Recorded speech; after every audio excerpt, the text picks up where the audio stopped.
High, আমি অনু, মা বাবার একমাত্র মেয়ে। নিজের বলতে কিছুই নেই, আছে শুধু পোটলা পড়তে কষ্ট, যেগুলি তোমাদের সাথে একটু ভাগ করে নিতে চাই। জানো তো, টাকা না থাকলে শুধু পকেট খালি থাকে না, সম্মানও কমে যায়। আর এইটা আমি কোনো বইতে পড়িনি, এইটা আমি আমার নিজের লাইফে ফিল করেছি। যখন আমার টাকা ছিল না, তখন ছোট ছোট জিনিস কেনার জন্য আমাকে 10 বার ভাবতে হতো। আর সবচেয়ে খারাপ জিনিসটা কি জানো? মানুষের কথা।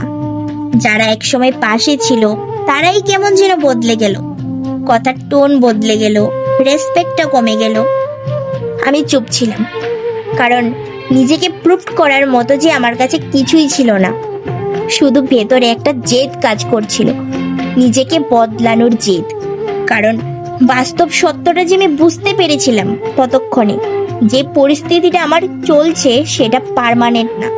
তাই প্রচুর হার্ডওয়ার্ক করতে হবে, করে নিজের সম্মানটা নিজেই আর্ন করতে হবে।